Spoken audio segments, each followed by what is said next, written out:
Hello दोस्तों, आज हम बात करेंगे दिल्ली सल्तनत में गुलाम वंश के सुल्तान गियासुद्दीन बलबन के बारे में। हम बात करेंगे गियासुद्दीन बलबन के गुलाम से लेकर के एक सुल्तान बनने तक के सफर के बारे में। हम बात करेंगे इसके शुरुआती जीवन के बारे में। हम बात करेंगे इसके द्वारा कराए गए कुछ महत्वपूर्ण कामों के बारे में। हम बात करेंगे इसके द्वारा लड़ी गई कुछ फेमस लड़ाइयों के बारे में भी। और आखिर में ये भी बात करेंगे कि कैसे गियासुद्दीन बलबन की मौत हुई। अगर आप इस चैनल पर नए हैं तो प्लीज इस चैनल को सब्सक्राइब करें और हमारे इस काम को सपोर्ट करें। आइए हम शुरू करते हैं।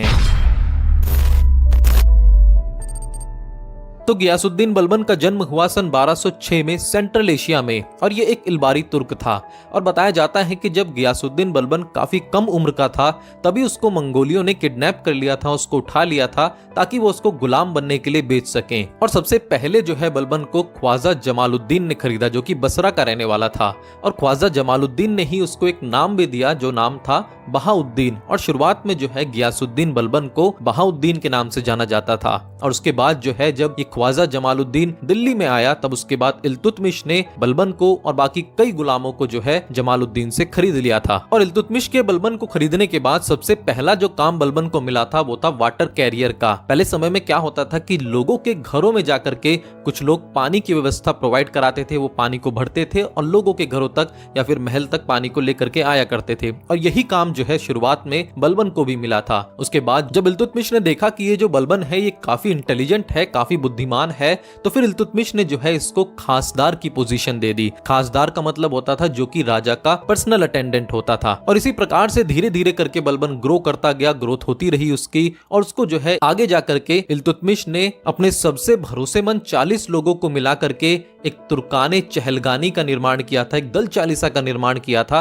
तब उसमें जो है बलबन को स्थान मिला और बलबन जो है दल चालीसा का मेंबर बन गया। दल चालीसा के मेंबर जो थे उनके अंदर उतनी ही पावर हुआ करती थी जितनी कि वहां के वजीर के अंदर यानी कि वहां के प्राइम मिनिस्टर के अंदर हुआ करती थी। और ये जो दल चालीसा थी ये जो है डायरेक्टली सुल्तान को रिपोर्ट किया करती थी, यानी कि अब जो है बलबन के हाथ में काफी पावर आ चुकी थी। और जब दिल्ली सल्तनत में रजिया सुल्तान का राज था तब बलबन को एक और पोजीशन मिल गई जिसका नाम था अमीर शिकार, यानी लॉर्ड ऑफ द हंट की पोजीशन भी बलबन को मिल चुकी थी। और धीरे धीरे करके बलबन काफी पावरफुल होता गया। उसका इन्फ्लुएंस जो है दिल्ली सल्तनत में बाकी मंत्रियों के बीच में काफी बढ़ने लगा। और बताया जाता है कि गियासुद्दीन बलबन जो था वो एक किंग मेकर था, यानी कि कौन सुल्तान बनेगा कौन सुल्तान नहीं बनेगा, या किसको हटाया जाए या किसको सुल्तान बनाया जाए, ये सब कुछ बातों में उसका एक बहुत बड़ा योगदान रहा करता था। और बलबन के सामने ही दिल्ली सल्तनत में 5 सुल्तान आए और चले गए। और कौन दिल्ली सल्तनत पर राज्य करेगा और कौन नहीं करेगा, इस बात के डिसीजन में जो है बलबन का एक बड़ा हाथ रहा करता था। और जब इन्होंने अलाउद्दीन मसूद को हटवा करके दिल्ली सल्तनत में नसीरुद्दीन महमूद को सुल्तान बनवा दिया, तब जो है बलबन ने अपने लिए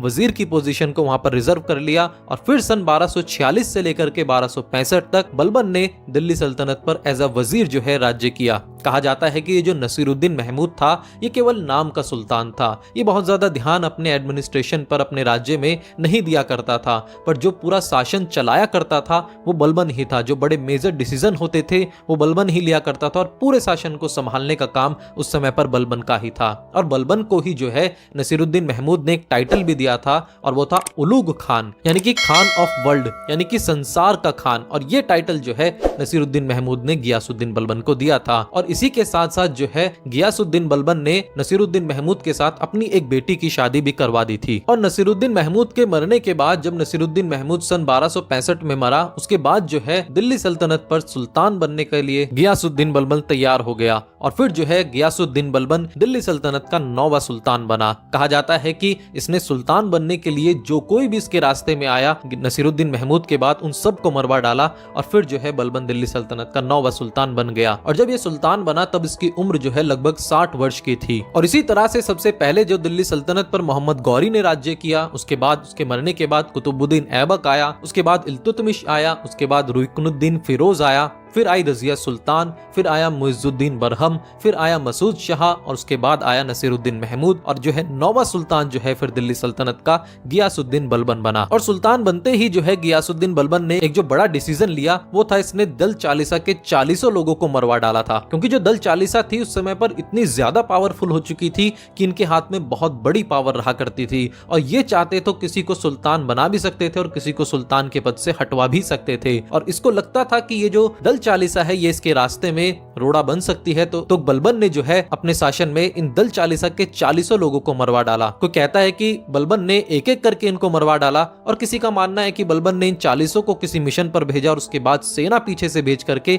इन 40 लोगों को मरवा डाला। किसी भी तरीके से मरवाया हो, पर बलबन ने दल चालीसा को खत्म करवा दिया अपने शासनकाल में। और बलबन ने ही एक और चीज स्टार्ट कराई दिल्ली सल्तनत में, वो थी सजदा और पाइबोस की प्रथा। सजदा हुआ करता था कि आप जो है राजा को घुटनों के बल आकर के जो है प्रणाम करेंगे, और पाइबोस हुआ करता था कि आप जो है पूरे लेट करके सुल्तान के पांवों को चूमेंगे। और इस तरीके के जो सैल्यूटेशन है, इस तरीके के जो अभिवादन है, ये जो है गियासुद्दीन बलबन ने अपने शासनकाल में शुरू करवाए थे। और एक और बड़ी चीज जो बलबन ने अपने शासनकाल में करवाई, वो ये करवाई कि इसने जो है लौह और रक्त की नीति को शुरू करवाया। Policy of iron and blood को इसने शुरू करवाया। इसके तहत क्या हुआ करता था कि कोई भी जो है राजा के खिलाफ नहीं बोल सकता था।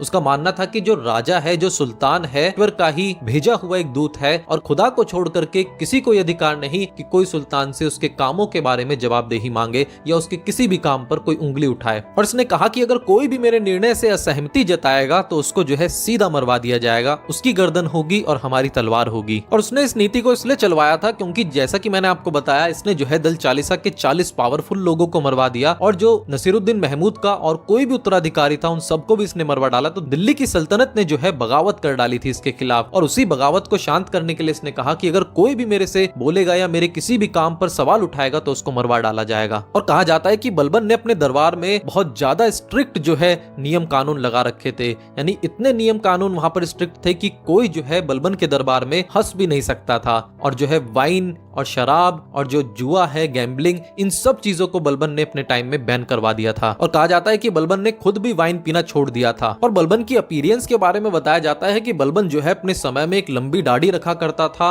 और बिल्कुल जो है बगैर किसी एक्सप्रेशन के रहा करता था, यानी कि ना वो किसी को अपनी खुशी के बारे में जताता था और ना किसी को अपनी दुखी के बारे में जताता था। एक और काम जो बलबन ने अपने शासनकाल में किया वो ये था कि इसने जो है एक बहुत ही वेल ऑर्गेनाइज्ड इंटेलिजेंस सिस्टम को जो है अपनी सल्तनत में बनाया। बलबन ने जो है जासूसों को तैनात किया, और ये जो जासूस होते थे ये एक इंडिपेंडेंट अथॉरिटी हुआ करते थे, यानी कि इनको सुल्तान को छोड़ किसी और को रिपोर्ट करने की जरूरत नहीं पड़ा करती थी। और इसी प्रकार से जो है बलबन ने कुछ सीक्रेट रिपोर्टर्स को और कुछ न्यूज राइटर्स को भी जो है हर एक डिपार्टमेंट में रखवा दिया था। और जो इक्ता और इक्तेदारी की जो प्रथा थी जो इल्तुतमिश के द्वारा स्टार्ट कराई गई थी, उसमें भी कुछ जो है मॉडिफिकेशंस बलबन ने अपने शासनकाल में कराई। उसने क्या किया कि जो पुराने जो इक्तेदार हुआ करते थे, जो कि अब जो है उनको सर्विस नहीं दे रहे, उनको मिलिट्री या उनको और कोई किसी प्रकार की सर्विस नहीं दे रहे हैं, तो उसने क्या किया, उन सभी से वो जो प्रांत उनको दिए गए थे, वो इक्ते जो दिए गए थे, उनको वापस ले लिया और उन सबको जो है एक पेंशन दे दी जो कि लगभग 50% की हुआ करती थी। और बाकी कुछ जवान लोगों को वहां पर उसने इक्तेदार बना दिया, और उनके पास जो इनकम आती थी उस पर वो कुछ टैक्स भी उनसे वसूला करता था।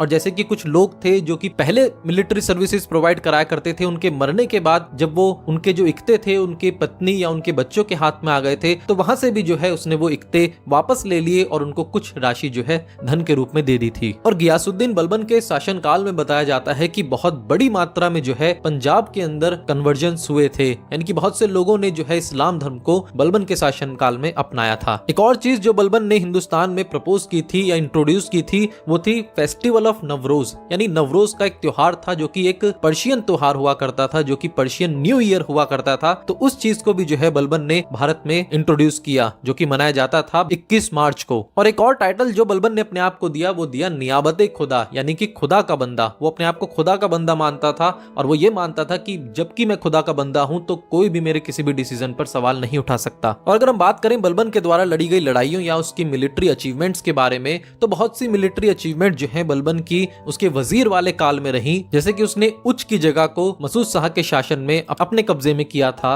और फिर जो है उसने जो बंगाल का गवर्नर था, जबकि उसने अपने आप को इंडिपेंडेंट जो है घोषित कर दिया था, तब उसके बाद उस विद्रोह को दबाने के लिए भी बलबन ने कड़े कदम उठाए थे। और उसके बाद जो है उसने अपने बेटे को बुगरा खान को जो है वहां का गवर्नर बना दिया था। उसने राजपूतों के हाथ से ग्वालियर को वापस लिया था। सन 1247 में उसने चंदेलों को दबाया था और उसके बाद जो है कहा जाता है कि बलबन ने कई बार जो है मंगोलों की आर्मी को भी भारत में सक्सेसफुल होने नहीं दिया। उसने कई बार जो है मंगोलों की आर्मी को भारत से भगाया था। और सन 1885 में बलबन के जीवन में एक बहुत बड़ी घटना घटित हुई, जो हुई इस प्रकार से कि जब उसका बेटा, जो उसका बड़ा बेटा था मोहम्मद खान, जब वो मंगोलों से युद्ध करने के लिए गया, तब वहां पर उसके बेटे मोहम्मद खान की मृत्यु हो गई थी। और बलबन हमेशा से जो है अपने बड़े बेटे मोहम्मद खान को ही अपने बाद अपना उत्तराधिकारी बनाना चाहता था। और कहा जाता है कि बलबन जो है मोहम्मद खान से बेहद प्यार किया करता था और बहुत ज्यादा चाहता था वो अपने उस बड़े बेटे को। और अब बलबन को अपने लिए अपने बाद एक उत्तराधिकारी चुनना था, और जो उसका दूसरा बेटा था बुगरा खान, वो जो है गद्दी को नहीं चाहता था। तो इसलिए बलबन ने अपने पोते को कैक शरू को जो है अपने बाद अपना उत्तराधिकारी घोषित किया, जो कि उसके बड़े बेटे मोहम्मद खान का ही बेटा था। और उसके बाद जो है सन 1287 में 80 साल की उम्र में गियासुद्दीन बलबन की मृत्यु हो गई। और उसकी मृत्यु का कारण बताया जाता है कि उसका जो बड़ा बेटा था